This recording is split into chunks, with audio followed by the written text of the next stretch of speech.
จัดหมวดกันก่อนนะครับอย่างหนังอินดี้คนดูไม่ได้คาดหวังเรื่องคุณภาพอยู่แล้วระดับหนึ่งนะครับแล้วก็หนังอินดี้ส่วนใหญ่คือคอนเทนต์จะหนักเพราะฉะนั้นคนดูเขาจะติดตามอยู่ที่คอนเทนต์อยู่ตลอดเวลาแล้วมันมีอย่างอื่นหลายอย่างให้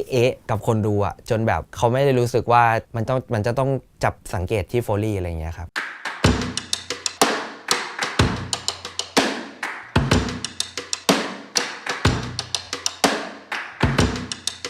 โฟลี่อาร์ติสก็คือเป็นคนที่ทำโฟลี่นะครับโฟลี่ก็คือเป็นองค์ประกอบหนึ่งในเสียงของภาพยนตร์ในเสียงภาพยนตร์มันก็จะมีเป็นไดอะล็อกเป็นเสียงบรรยากาศเป็นเสียงดนตรีทุกอย่างมันก็จะรวมเป็นหนังเรื่องหนึ่งใช่ไหมครับอันนี้มันก็จะเป็นหนึ่งในองค์ประกอบนั้นที่มันคล้ายๆกับ Sound Effect นิดๆคนก็จะงงๆว่าโฟลี่กับ Sound Effect ต่างกันยังไงเรามีเสียงอยู่ในหัวแต่เราหาเสียงนั้นในไลบรารีไม่เจอครับแต่เรารู้แค่ว่าเราเอาอันเนี้ยมาอัดแค่ทีเดียวมันก็ได้แล้วคิดแล้วว่าหรือว่าเราชอบโฟลี่วะอะไรเงี้ยคือในโลเคชันเนี่ยครับเขาจะเอาเสียง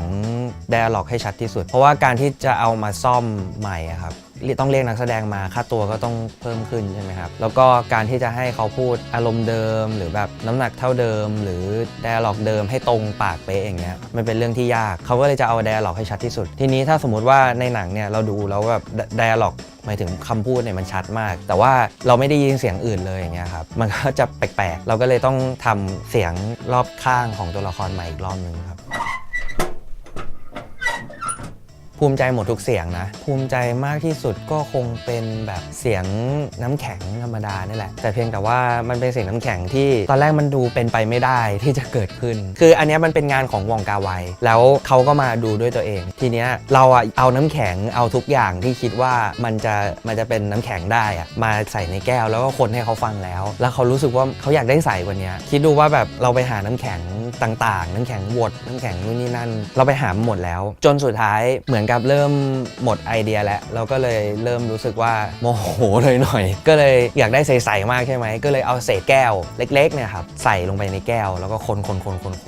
รากฏว่าเขาก็ชอบก็เลยผ่านน้ำแข็งที่ทำมา3วันสุดท้ายก็คือใช้เศษแก้วอะไรอย่างเงี้ยต่างเยอะนะครับเพราะว่าการทำ Sound Effect คือเรานั่งอยู่ที่หน้าจอคอมแล้วก็แบบหาไลบรารีหาอะไรต่างๆเนี่ยแต่พอมาทำโฟลี่เหมือนเราได้ยินเสียงพวกนั้นอยู่ในชีวิตจริงคือเราสังเกตตลอดเวลาว่าแบบเสียงอันนั้นเป็นยังไงเสียงนี้เป็นยังไงรวมไปถึงว่าเราต้องนั่งสังเกตตลอดเวลาว่ารองเท้าคู่นี้มันไม่ดียังไงหมายถึงว่าเวลาที่เราได้ยินคนเดินแล้วเรารู้สึกว่ามันต้องจูนแบบไหนถึงจะเอามาใช้ได้คือมันเหมือนทำงานตลอดเวลาครับแต่ Sound Effect มันต้องนั่งหน้าจอคอมแล้วก็แบบทำงานณที่นั้นอะไรเงี้ยครับ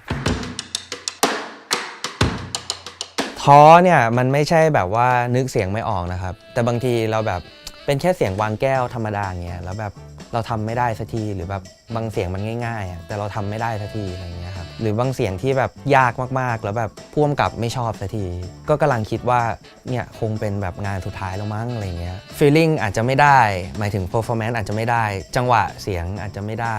คือบางคนเขาแบบวางแก้วแล้วเขามีแบบขยับต่ออะไรเงี้ยน้ำแข็งในแก้วอาจจะแบบรู้สึกน้อยไปหรืออะไรเงี้ยพอแบบหลายๆเทคไปแล้วมันเสียงมันไม่ใช่หรือแบบแก้วความหนาความบางของแก้วมันไม่ได้สักทีอะไรเงี้ยครับเราก็เริ่มคิดแล้วว่าทำไมมันไม่ได้สักทีวะอะไรเงี้ยแล้วแบบคือมันเสียเวลาครับกับหนังทั้งเรื่องมันมีหลายเสียงไงแล้วแบบเรามัวแต่มันงมไอ้เสียงเนี้ยเสียงเดียวมันก็ยิ่งกดดันไปเรื่อยจนเราเริ่มแบบท้ออะไรเงี้ยครับอย่างเดียวก็คือทำครับเหมือนเราไปถ่ายหนังสั้นๆมาก็ได้ครับแล้วก็ซื้อเครื่องอัดเสียงมาหรือแบบอะไรก็ได้ที่มันอัดเสียงได้แล้วก็เอามาลองทำดูเราเอามาลองแบบวางดูว่าแบบมันเข้าไหมหรือมันตรงไหมมันไม่ดียังไงเราเอาไปเทียบกับในโรงหนังจริงอะไรเงี้ยครับพอสังเกตแล้วว่าแบบมันไม่ดียังไงอะไรเงี้ยครับมันมีหาข้อมูลเพิ่มเติมใน YouTube อะครับก็คือเราไม่จำเป็นต้องไปนั่งอ่านทฤษฎีหรืออะไรก็ได้แค่แบบเราคอยสังเกตใน YouTube หรือตามคลิปต่างๆว่าเขาทำยังไงแล้วทำไมเสียงมันถึงได้ออกมาเป็นอย่างนี้อะไรเงี้ยครับอันนี้มันก็ระดับหนึ่งแล้ว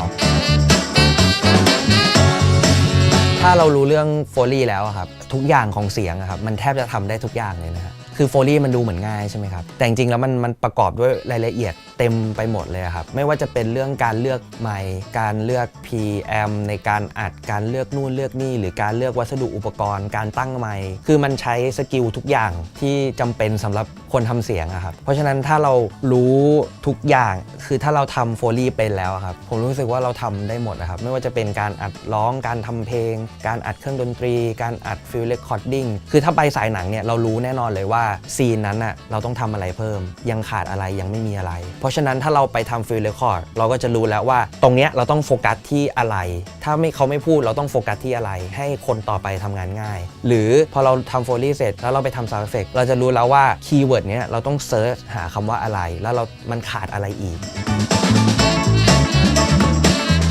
เราก็เป็นส่วนหนึ่งที่ทำให้หนังมันเสร็จทุกหน้าที่ในหนังมันสำคัญเท่ากันนะครับเพราะว่าสุดท้ายแล้วหนังมันก็ออกมาเรื่องนึงได้อย่างสมบูรณ์แบบเพราะว่าทุกคนช่วยกันทำงาน